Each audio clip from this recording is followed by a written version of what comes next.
Chapter 10. Bereaved. It was about 10 months since we had last seen him, but that time had sufficed to make an alteration of years in his appearance. He had grown thinner. Something of gloom and anxiety had taken the place of that cordial serenity which used to characterize his features. His dark blue eyes, always penetrating, now gleamed with a sterner light from under his shaggy gray eyebrows. It was not such a change as grief alone usually induces, and angrier passions seemed to have had their share in bringing it about. We had not long resumed our drive when the general began to talk, with his usual soldierly directness, of the bereavement, as he termed it, which he had sustained in the death of his beloved niece and ward, and he then broke out in a tone of intense bitterness and fury, inveighing against the hellish arts to which she had fallen a victim, and expressing with more exasperation than piety his wonder that heaven should tolerate so monstrous an indulgence of the lusts and malignity of hell. My father, who saw at once that something very extraordinary had befallen, asked him, if not too painful to him, to detail the circumstances which he thought justified the strong terms in which he expressed himself. "I should tell you all with pleasure," said the general, "but you would not believe me." "Why should I not?" he asked. "Because," he answered testily, "you believe in nothing but what consists with your own prejudices and illusions. I remember when I was like you, but I have learned better." "Try me," said my father. "I'm not such a dogmatist as you suppose. Besides which, I very well know that you generally require proof for what you believe, and am, therefore, very strongly predisposed to respect your conclusions."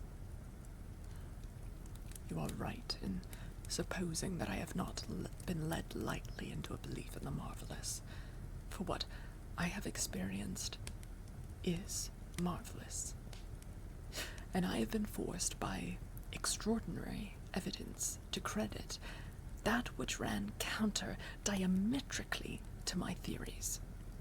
I've been made the dupe of a preternatural conspiracy."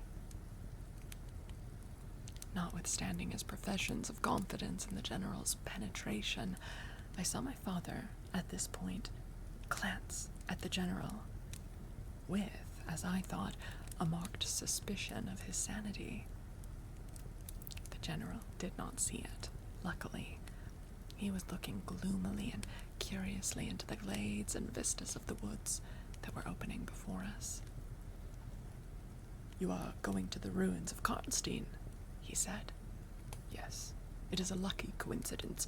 Do you know, I was going to ask you to bring me there to inspect them. I have a special object in exploring. There is a ruined chapel, ain't there? The great many tombs of that extinct family." "So there are. Highly interesting," said my father. "I hope you are thinking of claiming the title and estates." My father said this gaily, but the general did not recollect the laugh or even the smile which courtesy exacts for a friend's joke.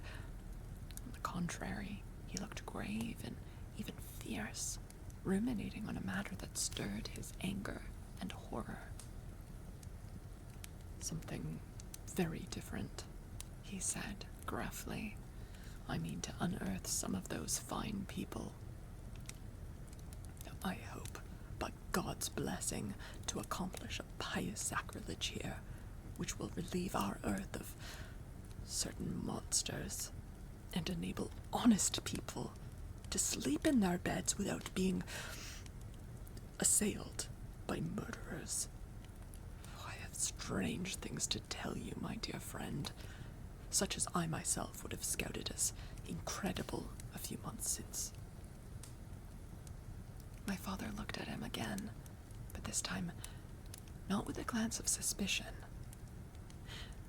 with an eye rather of keen intelligence and alarm. "The house of Karnstein," he said, "has long been extinct, 100 years at least. My dear wife was maternally descended from the Karnsteins, but the name and title have long ceased to exist.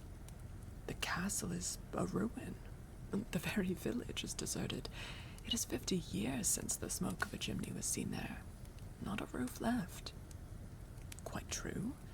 I've heard a great deal about that since I last saw you. A great deal that will astonish you. But I'd better relate everything in the order in which it occurred," said the general. "You saw my dear ward, my child, I may call her. No creature could have been more beautiful, and only 3 months ago none more blooming. Yes, poor thing. When I saw her last, she certainly was quite lovely," said my father. "I was grieved and shocked more than I can tell you, my dear friend. I knew what a blow it was to you." He took the general's hand, and they exchanged a kind pressure. Tears gathered in the old soldier's eyes. He did not seek to conceal them. He said, "We have been very old friends. I knew you would feel for me, childless as I am." She had become an object of very near interest to me, and repaid my care by an affection that cheered my home and made my life happy. That is all gone. The years that remain to me on earth may not be very long, but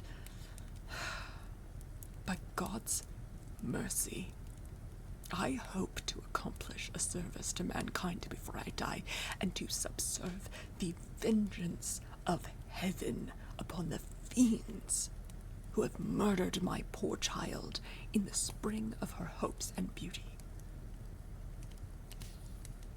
"You said just now that you intended on relating everything as it occurred," said my father. "Pray do.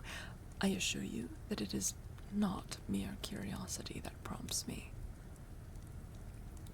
By this time, we had reached the point at which the Drunsdale road, by which the general had come, diverges from the road which we were traveling to Karnstein.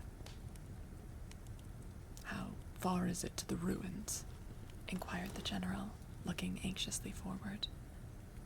"About half a league," answered my father.